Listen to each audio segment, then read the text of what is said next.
መቀመጫውን ወደ አዲስ አበባ ልቀይር ቢል ይሄንን የወንጀል ስነ ስርዓት ህግ ልንቀይር ነው ማለት ነው በተመሳሳይ መንገድና ማቆሚያ ወደ ሌላው ውዝግብ ውስጥ የሚከት ይመስለኛል። እሱን እንዴት ታይቶ ነው የሚል ነው። በአሜሪካው ፕሬዚዳንት ዶናልድ ትራምፕ ለ19 ደቂቃዎች ያህል በፈጀውና መላውን ዓለም በድንጋጤ ሽባ ባደረገው ንግግራቸው ኢራን በሚቀጥሉት 2 እና 3 ሳምንታት ውስጥ ታይቶ የማይታወቅ እጅግ የከፋ ወታደራዊ እርምጃ እንደሚጠብቃት በይፋ አዝተዋል።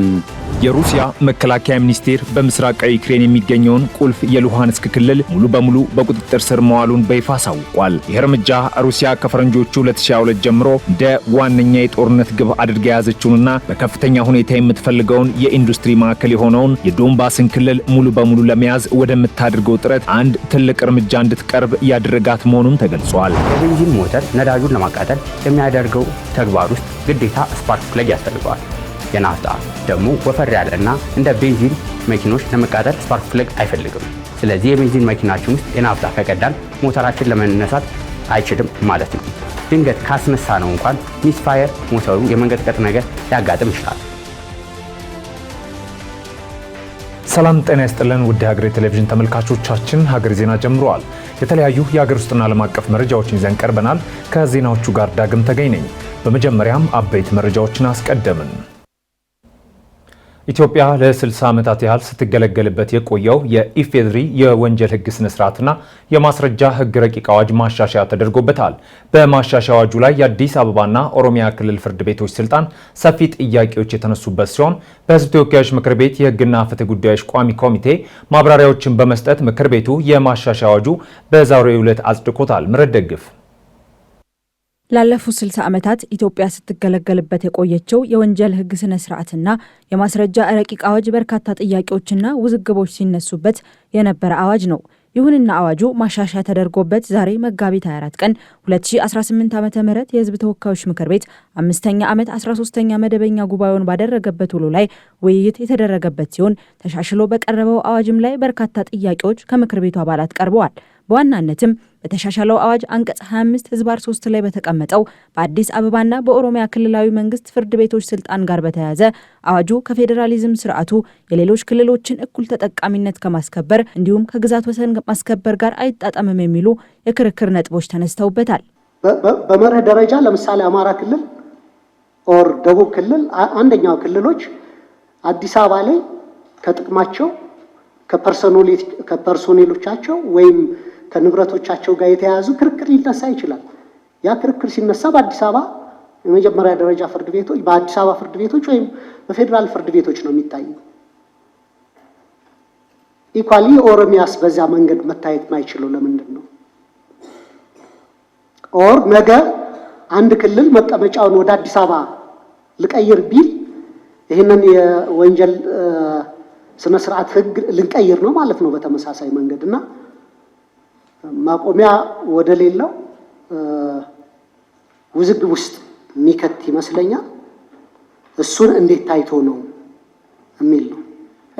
የፌዴራል መንግስትና የኢትዮጵያ ህዝብ መቀመጫ የሆነችውን አዲስ አበባ በአዲስ አበባ ውስጥ የኦሮሚያ ፍርድ ቤት ልዩ ኃላፊነት የሚሰጥ ነው። እንግዲህ ከዚህ አኳያ የተለያዩ ክልሎች ፍርድ ቤቶችም ለምን ይህን ኃላፊነት አልተሰጣቸውም የሚል ነው ሊያነሳ የሚችለው። ስለዚህ ከህግ አኳያ የሚነሳው ነገር እዚህ ጋር ምንድነው? የኦሮሚያ ተቋማት የተቋቋሙት በፌዴራል ህግ መሰረት አይደለም፣ በፌዴራል አዋጅ መሰረት አይደለም። የኦሮሚያ ፍርድ ቤት፣ የኦሮሚያ ፖሊስ ወይም ሌሎች ተቋማት የተቋቋሙት ለምንድነው ወደ ፌዴራል ወደ ህዝብ ተወካዮች ምክር ቤት ይሄ አጀንዳ የመጣው?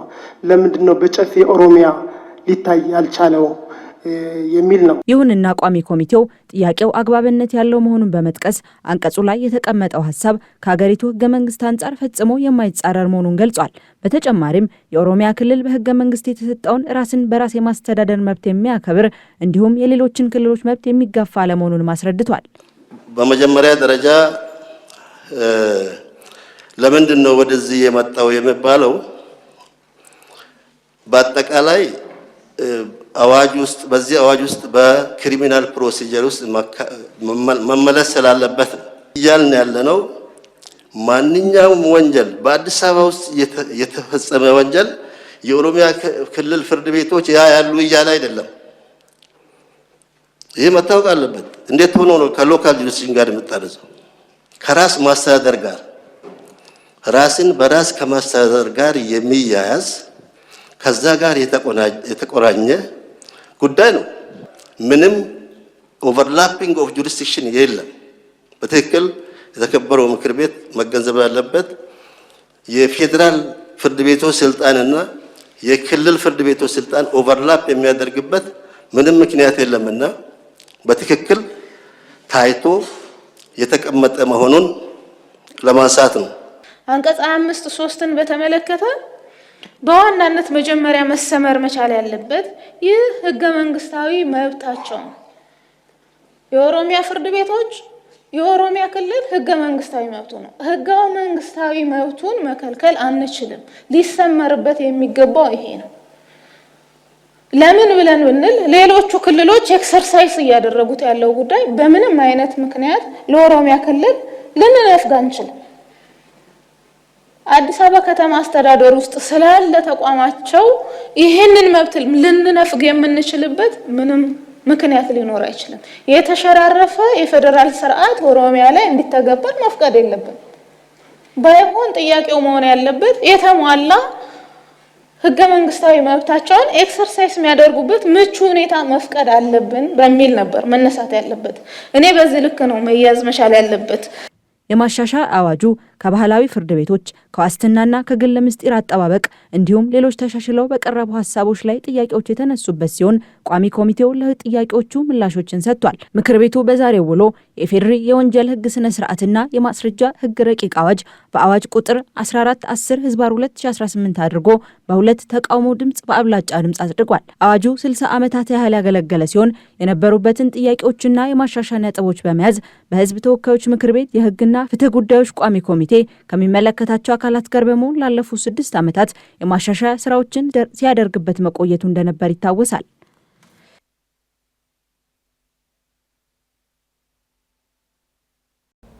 መንግስት የጤና ሉዓላዊነት በሚል መርህ የመድኃኒትና የሕክምና መገልገያዎችን ፍጆታ በሀገር ውስጥ የማምረት አቅምን ለማሳደግ የተለያዩ ማበረታቻዎችን እየሰጠ እንደሚገኝ ይታወቃል።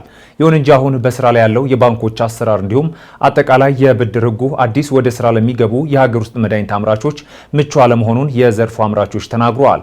ደምሰው ሽፈር ያዘጋጀውን ሚኪያስ ኃይሌ እንደሚከተለው ያቀርበዋል። በሀገር አቀፍ ደረጃ ከውጭ ሀገራት የሚገቡ ምርቶችን በሀገር ውስጥ የመተካት ስራ ላይ በርካታ መሻሻሎች እንዳሉ ይነገራል።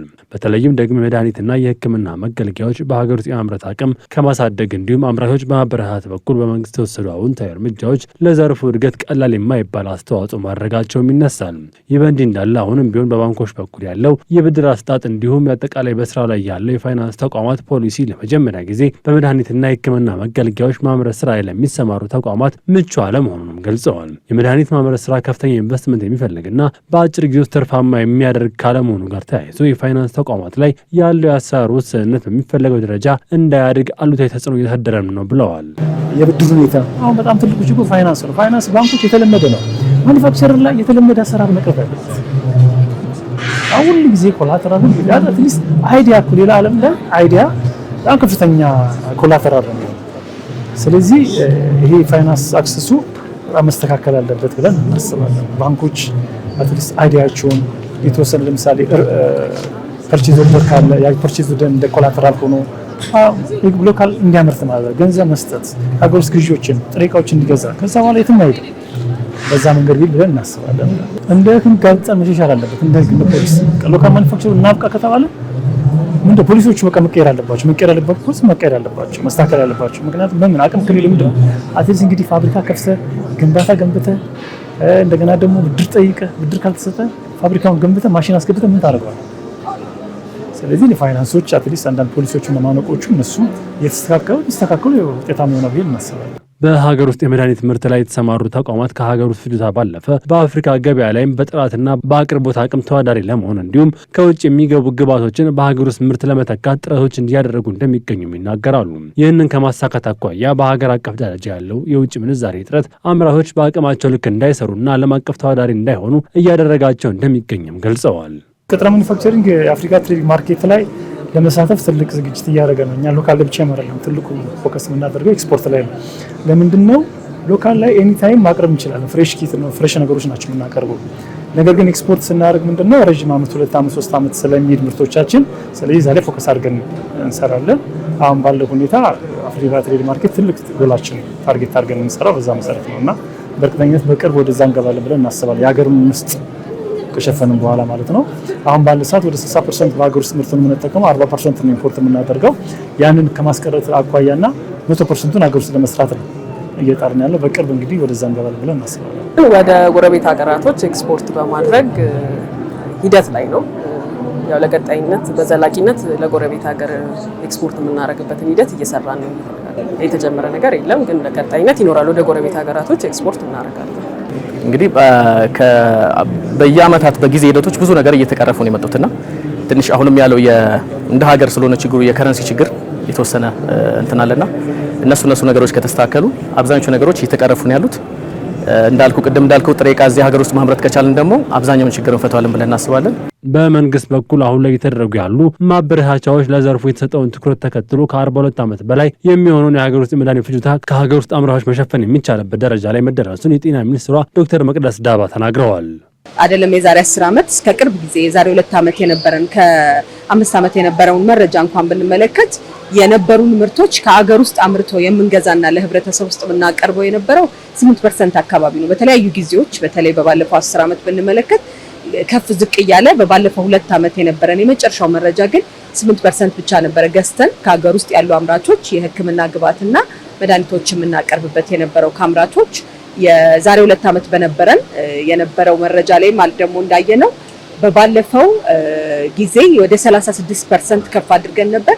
ዛሬ ላይ ደግሞ የ2018ን የበጀት ዓመት ከመጀመራችን በፊት ከሀገር ውስጥ አምራቾች የምንገዛና የምናቀርበው የመድኃኒት ምርት እና ግብዓት ድርሻን ስንመለከት ግን ወደ 42% ከፍ እንዳለ ይታወቃል።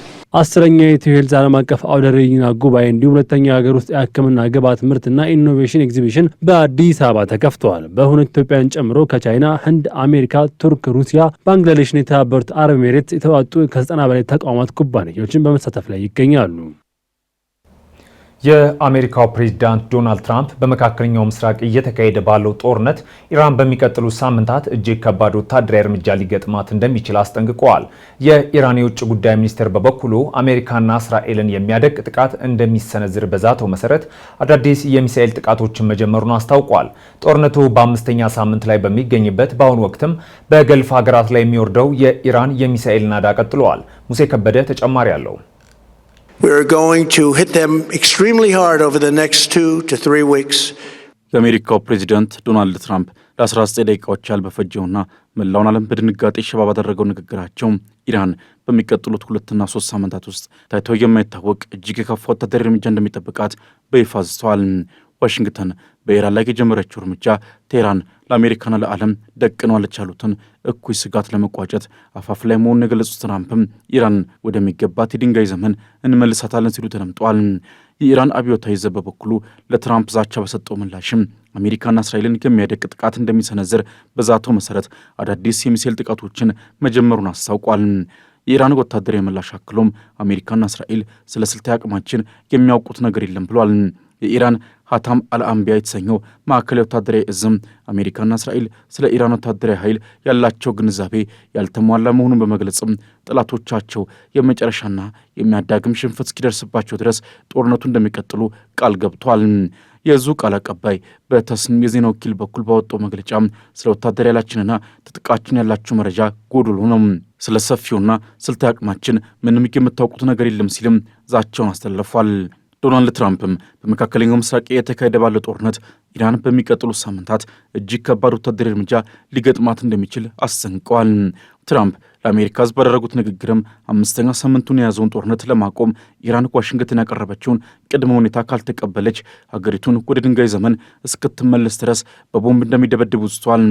በአሜሪካ በእስራኤልና በኢራን መካከል የተቀሰቀሰው ባለ 3 ወገን ጦርነትም ዛሬ 5ኛ ሳምንቱ ላይ ይገኛል።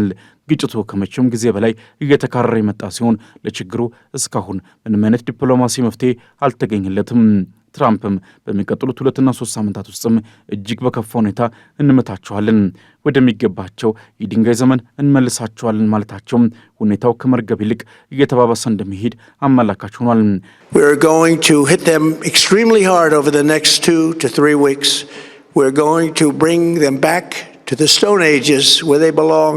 ትራምፕ አክለውም አሜሪካና እስራኤል በቴህራን ላይ በወሰዱት ወታደራዊ እርምጃ ምክንያትም የመንግስት ለውጥ መከሰቱን ተናግረዋል። ይሁን እንጂ ይህ የመንግስት ለውጥ ዋሽንግተን ይፋዊ ግብ እንዳልሆነ ቢገልጹም ወታደራዊ እርምጃው የኢራን ከፍተኛ አመራሮች እንዲታጡ ማድረጉን ጠቁሟል። Regime change was not our goal. We never said regime change, but regime change has occurred. የኢራን የውጭ ጉዳይ ሚኒስቴር ቃል አቀባይ እስማኤል ባቃይም በበኩላቸው የትራምፕን ንግግር በማጣጣልም ይህን የጦርነት የድርድርና የተኩስ አቁም አዙሪት አንታገስም ብሏል።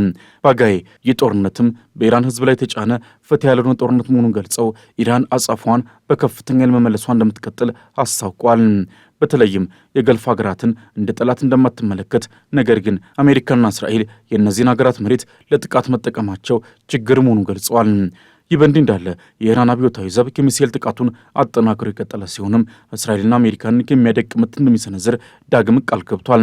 የገልፍ ሀገራት ደግሞ በየቀኑ በሚወርደው የኢራን እሳት እየተቃጠሉ ነው። በዱባይ እንዲሁም በባህሬን ሌሊቱን ሙሉ የማስጠንቀቂያ ደወሎች ሲጮሁ አድረዋል። ሳውዲ አረቢያም 4 ድሮኖችንና 1 ሚሳኤልን መታመጣሏን አስታውቃለች። ይሁንና ስጋቱ ግን አልቀነሰም። የኩዌት ዓለም አቀፍ አውሮፕላን ማረፊያ ለ7ኛ ጊዜ ተመቶ በእሳት ጋይቷል። የኩዌት ብሔራዊ ባንክም ለሰራተኞቹ ደህንነት ሲል ዋና መስሪያ ቤቱን ለመዝጋት ተገዷል። ህዝቡ አሁን የሲቪል ተቋማትና የንግድ ማዕከላት የኢራን ሚሳኤሎች ሲሳይ እንዳይሆኑ ከፍተኛ ፍርሃት ውስጥ የወደቀ ሲሆን የሲቪል ተቋማት ኢላማ እየሆኑ በመምጣታቸው ኑሯቸው በስጋት መሞላቱን እየገለጹ ነው። ትራምፕም ወደ ድንጋይ ዘመን እንመልሳቸዋለን እያሉ፣ ኢራን ደግሞ የመጨረሻው እጅ መስጠት የእናንተ ይሆናል እያለች ባለችበት በዚህ ሰዓትም የሰው ልጅ ታሪክ እጅግ ጨለማውን ምዕራፍ እያለፈ ነው። ዓለም አሁን በትልቁና በጉጉት የምትጠባበቀው ይህ የጥፋት እሳት መቼ ያባራል የሚለውን ሆኗል። ሩሲያ በዩክሬን ከተሞች ላይ ከባድ የተባሉ ጥቃቶች ማድረሷ ተገለጸ። ከትናንት ምሽት ጀምሮ ከ170 በላይ ድሮኖችን በመጠቀም ጥቃት የፈጸመች ሲሆን የአየር ጥቃቶቹ አሁንም በመካሄድ ላይ መሆናቸው ተመላክተዋል። የዩክሬን አየር ኃይል ጥቃቱን አስመልክቶ በሰጠው መግለጫም 147 የሚሆኑ ድሮኖችን ማውደሙን ገልጸዋል። ተጨማሪ አለን። የሩሲያ መከላከያ ሚኒስቴር በምስራቃዊ ዩክሬን የሚገኘውን ቁልፍ የሉሃንስክ ክልል ሙሉ በሙሉ በቁጥጥር ስር መዋሉን በይፋ አሳውቋል። ይህ እርምጃ ሩሲያ ከፈረንጆቹ 2022 ጀምሮ እንደ ዋነኛ የጦርነት ግብ አድርጋ የያዘችውንና በከፍተኛ ሁኔታ የምትፈልገውን የኢንዱስትሪ ማዕከል የሆነውን የዶንባስን ክልል ሙሉ በሙሉ ለመያዝ ወደምታደርገው ጥረት አንድ ትልቅ እርምጃ እንድትቀርብ ያደረጋት መሆኑም ተገልጿል።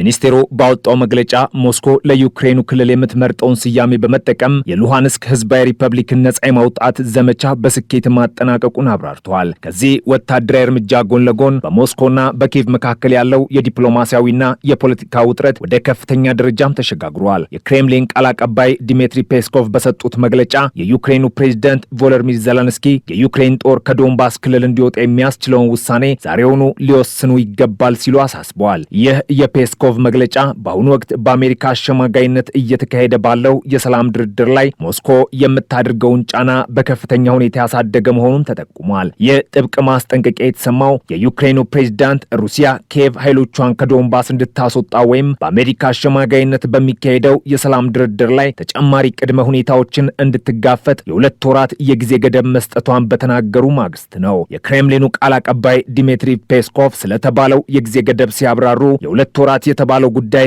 ዋናው ነጥብ አይደለም በማለት ፕሬዝዳንት ዜሌንስኪ የዩክሬን ጦር ከዶንባስ አስተዳደራዊ ድንበሮች ባሻገር ለማስወጣት ውሳኔውን ዛሬውኑ ማሳለፍ አለበት ሲሉ ተናግረዋል። አክለውም ይህ ጉዳይ በተደጋጋሚ ሲነገር የቆየ ነው ያሉት። እናም በንድፈ ሐሳብ ደረጃ ዜሌንስኪን ውሳኔ ትናንት ማሳለፍ ነበረባቸው ብለዋል። እሱ ኃላፊነት ወስዶ ይህንን ከባድ ውሳኔ ማሳለፍ ይጠበቅበታል ሲሉም አቋማቸውን ማንጸባረቃቸውን የተዘገበው። የሩሲያ መከላከያ ሚኒስቴር ኃይሎች በዩክሬን ሰሜናዊ ምስራቅ የካርኪቭ ክልል የምትገኘውን ቨርኪኒያ ፒሳርቪካ የተባለችው መንደር እንዲሁም በደቡብ ምስራቅ በዛፖሪዥያ ክልል የምትገኘውን ቦይኮቭን በቁጥጥር ስር መዋላቸውን ገልጸዋል። ይህም የጦርነቱን አድማስና የሩሲያን ወታደራዊ ግስጋሴ የሚያሳይ ተጨማሪ ማሳያም ሆኗል። ጦርነቱ በመሬት ላይ ከሚደረግ ውጊያ ባለፈም በአየር ላይም እጅግ ተባብሶ ቀጥሏል። የዩክሬን አየር ኃይል ዛሬ ጠዋት ባወጣው መረጃ መሰረት ሩሲያ ከትናንት ምሽትና ሌሊት ጀምሮ ከ170 በላይ ድሮኖችን በመጠቀም በዩክሬን ላይ ጥቃት የፈጸመች ሲሆን የአየር ጥቃቶቹ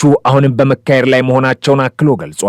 የዩክሬን አየር ኃይል እንዳብራራው የሩሲያ ኃይሎች 172 ድሮኖችን በተለያዩ የዩክሬን ከተሞች ላይ ተኮሱ ሲሆን ቢያንስ በ12 ቦታዎች ላይ ጥቃቶቹ ኢላማቸውን መምታታቸው ተረጋግጧል። እነዚህ ጥቃቶች ሻሄድ፣ ገርቤራ፣ ኢታልማስና ሌሎች አይነቶች ድሮኖችን ያካተቱ ሲሆኑ የተተኮሱትም ከሩሲያ ከተሞች ብሪያንስክ፣ ኩርስክ፣ ኦሪዮል፣ ሚለሮቭ፣ ፕሪሞርስኮ፣ አክታርስክ እንዲሁም በሩሲያ ከተያዙት የዩክሬን ግዛቶች ዶንቴስክና ክራይሚያ መሆኑም ታውቋል። ከተተኮሱት ድሮኖች መካከል ቢያንስ 120 የሚሆኑት የኢራን ስሪት የሆኑት ሻሄድ አጥቂ ድሮኖች መሆናቸውም ተመዝግቧል። የዩክሬን የአየር መከላከያ ኃይሎች እስከ ጠዋቱ 2 ሰዓት ባለው ጊዜ ውስጥ በአገሪቱ ሰሜን፣ ደቡብና ምስራቅ አካባቢዎች 147 የሩሲያ ድሮኖችን ማውደማቸውን ወይም አቅጣጫቸውን እንዲስቱ ማድረጋቸውን አስታውቋል። የሩሲያ ጦር በዩክሬን ምዕራባዊና ማዕከላዊ ክልሎች ላይ መጠነ ሰፊ የቀን ድሮን ጥቃት መክፈቱን የአካባቢው ባለስልጣናትና የመገናኛ ብዙሃን ዘግበዋል። በዚህ ጥቃት ቢያንስ 4 ሰዎች ሲሞቱ 9 ሰዎች ደግሞ መቁሰላቸው ተገልጿል። የዩክሬንን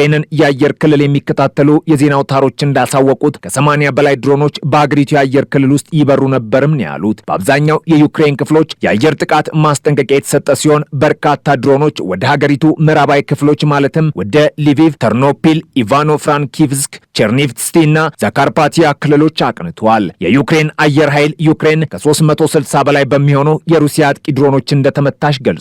ከነዚህ ውስጥ ወደ 250 የሚጠጉት የሻሂድ አይነት ድሮኖች ነበሩ ነው የተባለው።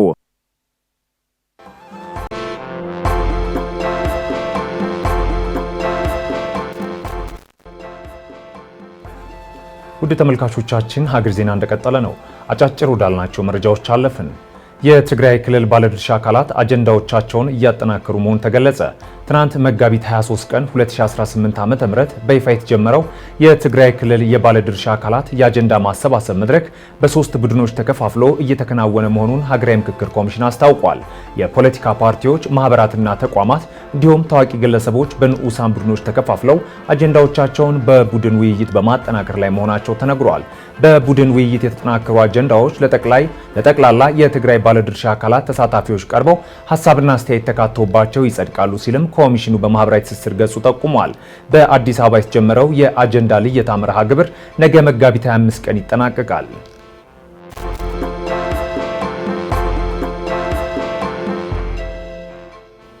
የፌዴራል ዋና ኦዲተር መስሪያ ቤት በኢትዮጵያ ጉምሩክ ኮሚሽን የታሪፍ ምደባና የስሪት አወሳሰን ስራዎች ዝግጅትና አፈጻጸምን መነሻ አድርጎ በኮሚሽኑ የ2016-2017 ኦዲት ዓመት ባካሄደው የክዋኔ ኦዲት የተለያዩ የአሰራር ክፍተቶች መታየታቸው ተገለጸ። የፌዴራል ዋና ኦዲተር መስሪያ ቤት የስራ ኃላፊዎች ኮሚሽኑ በወቅቱ መሰብሰብ ባለመቻሉ የሚሻሩ ተሰብሳቢ ገንዘቦችን የመሻር አሰራሩን መቀነስ እንዳለበት አሳስበዋል። የፌዴራል ዋና ኦዲተር ወይዘሮ መሰረት ዳምጤ በሰጡት አስተያየት የጉምሩክ ስራ በባህሪው ተለዋዋጭነትና ወቅቱ ከሚጠይቀው ሁኔታ ጋር መራመድን የሚጠይቅ በመሆኑ በተለይም የታክስና የቀረጥ ህጎችንና መመሪያዎችን ወቅታዊ ማድረግ ከቀረጥ ነፃ መብት ተጠቃሚነትንም በአግባቡ ለታለመበት ዓላማ መዋሉን መቆጣጠርና መከታተል እንደሚያስፈልግ ተናግረዋል።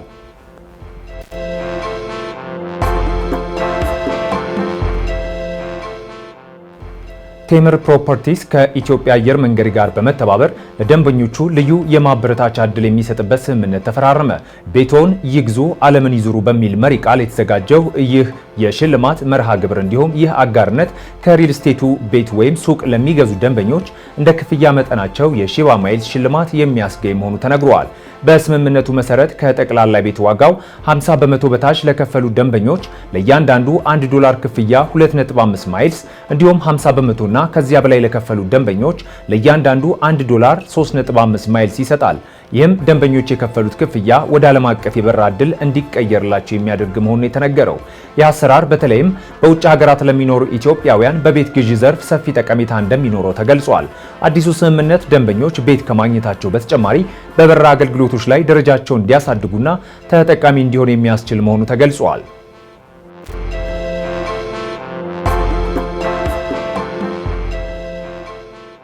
ዓለም አቀፉ የድንበር የለሽ ሐኪሞች ቡድን ባወጣው አዲስ ሪፖርት በሱዳን ሰሜንና ደቡብ ዳርፉር ባለፉት 2 ዓመታት ውስጥ ከ3300 በላይ የጾታዊ ጥቃት ሰለባዎችን ማከሙን አስታወቀ። ጥቃቱ በዋነኝነት በፈጣን ድጋፍ ሰጪ ኃይሎችና በአጋር ሚሊሻዎች የሚፈጸም ሲሆን ሰለባዎቹ 97 በመቶ ሴቶችና ልጃገረዶች መሆናቸው ተገልጿል።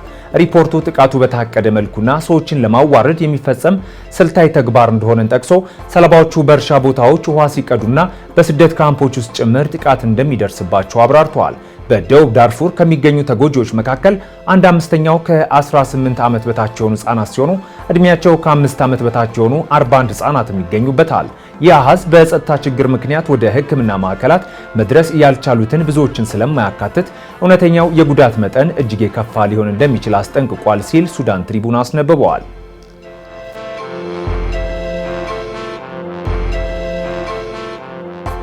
እንግሊዝ ከ30 በላይ ሀገራት የሚሳተፉበትና በስትራቴጂካዊው የሆርሙዝ የባህር መስመር መዘጋት ዙሪያ የሚመክር የቨርቹዋል ጉባኤ እንደምታስተናግድ አስታወቀች።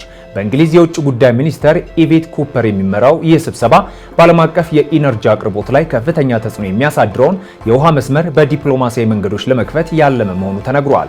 በጉባኤው ላይ የአውሮፓ ሀገራት፣ አውስትራሊያ፣ ጃፓን፣ ደቡብ ኮሪያና የተባበሩት አረብ ኤሚሬትስ ይሳተፋሉ ነው የተባለው። አሜሪካ በጉባኤው ላይ እንደማትገኝ የተገለጸ ሲሆን ፕሬዝዳንት ዶናልድ ትራምፕ የባህር መስመሩን የመክፈት ኃላፊነት ሌሎች ሀገራት ሊወጡት ይገባል ሲሉ ዛሬ ሐሙስ ጠዋት ተናግረዋል። በሰርጡ በኩል አሜሪካ የምትፈልገው ነዳጅ አለመኖሩን አክለው ለደጋፊዎቻቸው ገልጿል ሲል አናዶሉ ዘግበዋል።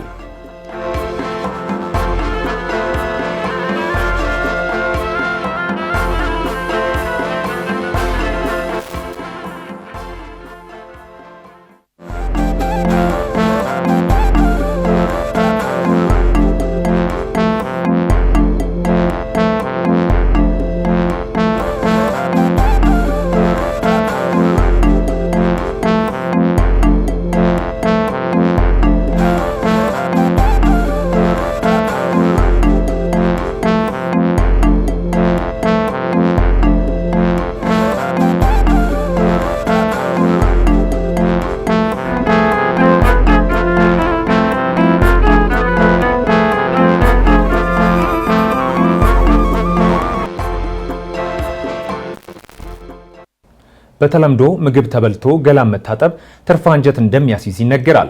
እውነት ገላን መታጠብ ትርፍ አንጀት ያመጣል የሚለውን እንዲሁም የበሽታው መንስኤና መፍትሄውስ የሚለውን የጤና ባለሙያው እንዲህ ያብራራልናል።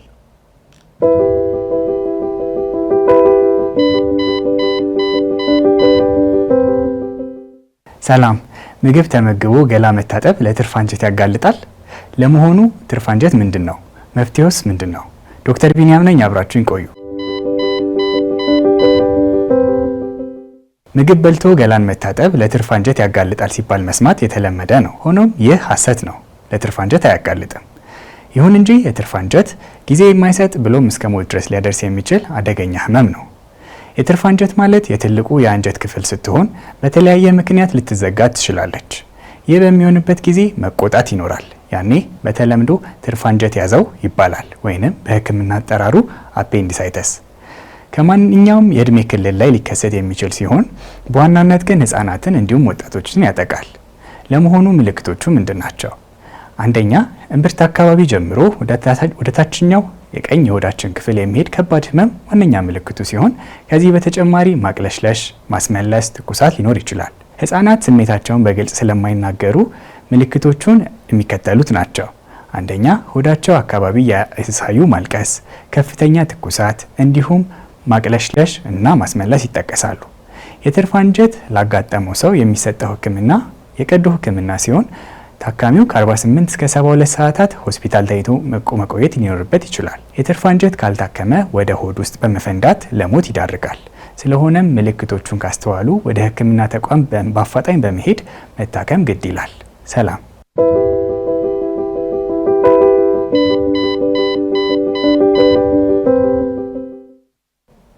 በቤንዚል መኪኖች ላይ ናፍጣ እንዲሁም በናፍጣ መኪኖች ላይ ደግሞ ቤንዚል ቢጨመር ሊፈጠር የሚችለውን ነገር አስበው ያውቅ ይሆን?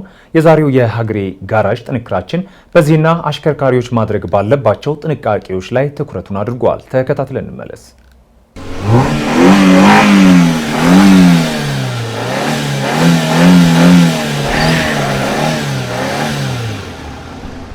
ሰላም እንደምናላችሁ ውድ ተመልካቾቻችን፣ በዛሬው ዝግጅታችን ራሳችን ላይ እንኳን ባያጋጥመን በምናውቀው ሰው ወይ ደግሞ በወዳጆቻችን ላይ የሚያጋጥም ነገር ነው። ይህም የቤንዚን መኪና ላይ ናፍጣ መጨመር እንዲሁም የናፍጣ መኪና ላይ ደግሞ ቤንዚን መጨመር ነው። ይህም በምንጨምርበት ጊዜ ምን እንደሚፈጠር እኛስ ምን ማድረግ እንዳለብን ጥንቃቄዎቹን እንመለከታለን። ከመረጃዎቹ ጋር አብሬያችሁም ቆየው የአውቶሞቲቭ ባለሙያ አሮኒያ ብርሃኔ። መልካም ቆይታ። ቸኩላችሁ ሊሆን ይችላል፣ ሀሳባችሁ ተሰርቆ ሊሆን ይችላል፣ ወይ ደግሞ የያዝነው መኪና ጋር በደንብ ባለመተዋወቅ ተሳስተን ያልሆነ ነዳጅ ልንጨምር እንችላለን። መጀመሪያ የቤንዚን መኪና ላይ የተሳሳተ የናፍጣ በምንቀዳበት ጊዜ ምን እንደሚፈጠር እንመልከት። የቤንዚን ሞተር ነዳጁን ለማቃጠል የሚያደርገው ተግባር ውስጥ ግዴታ ስፓርክ ፕለግ ያስፈልገዋል። የናፍጣ ደግሞ ወፈር ያለ እና እንደ ቤንዚን መኪኖች ለመቃጠል ስፓርክ ፕለግ አይፈልግም። ስለዚህ የቤንዚን መኪናችን ውስጥ የናፍጣ ከቀዳን ሞተራችን ለመነሳት አይችልም ማለት ነው። ድንገት ካስነሳ ነው እንኳን ሚስፋየር ሞተሩ የመንቀጥቀጥ ነገር ሊያጋጥም ይችላል። የመኪናው ሞተር ሳታስነሱ የሰራችሁ ስህተት ካወቃችሁ በጣም እድለኛ ናችሁ። ቀጥታ በስህተት የቀዳችሁትን ነዳጅ ሙሉ ለሙሉ ከታንከሩ አውጡት። እንዲሁም የመኪናውን የነዳጅ ሲስተሙን ሙሉ ለሙሉ ፍለሽ አስደርጉት፣ ማለትም አጸዱት ማለት ነው። ነገር ግን የመኪናችን ሞተር ካስነሳችሁት በትክክለኛ ባለሙያ እያንዳንዱ ነገር ልታዩት ይገባል። ሌላኛው ደግሞ የናፍጣ ሞተር ላይ ተሳስተን ቤንዚን ስንጨምር ምን እንደሚፈጠር እንመልከት። የናፍጣ ሞተር ከቤንዚን አንጻር በጣም ጥንቃቄ የሚፈልግ ነው። አንዳንድ ጊዜ እንደዚህ አይነት ስህተት የመኪና ሞተር ሙሉ ለሙሉ ከጥቅም ውጪ ሊያደርገው ይችላል። በጣም ትንሽ እንኳን ቤንዚን ቢሆንም ማለት ነው። እንደዚህ አይነት ሲያጋጥም የመኪናው ሞተር አለማስነሳት፣ በስህተት የተሞላውን ነዳጅ ሙሉ ለሙሉ ማስወጣት። መኪናው የናፍጣ እንደመሆኑ መጠን ቤንዚን በሚገባበት ጊዜ አንዳንድ እቃዎች ሊበላሹ ስለሚችሉ እነሱ እቃዎችንም መቀየር ይኖርባቸዋል። ለዚህ ደግሞ በትክክለኛ ጋራጅ መጠገኝ ይኖርባቸዋል ማለት ነው። የመኪናው የነዳጅ ማሰራጫ ሲስተም ውስጥ የቀረ ነዳጅ ካለ ደግሞ ማጸዳትና ፍራሽ ማስደረግ ይኖርብናል። ታዲያ ይህ እንዳይፈጠር ምን ማድረግ እንችላለን? የመጀመሪያው የተለያዩ መኪኖችን የምናሽከረክር ከሆነ መለያ ማድረግ ተገቢ ነው። ነዳጅ ማደያ ውስጥ መረጋጋት፣ የምናሽከረክረው ተሽከርካሪ የኪራዩ ደግሞ የጓደኛችን ከሆነ መኪናው ከማሽከረከራችን በፊት መኪናው የትኛውን አይነት የነዳጅ እንደሚጠቀም መጠየቅ ይኖርብናል። ለዛሬ ይዤላችሁ የቀረቡት መረጃ ይህን ይመስል ነበር። በቀጣይ ሌሎች ከመኪና ጋር በተገናኙ መረጃዎች እስከምንገናኝ ድረስ መልካም ሁሉ ተመኘው።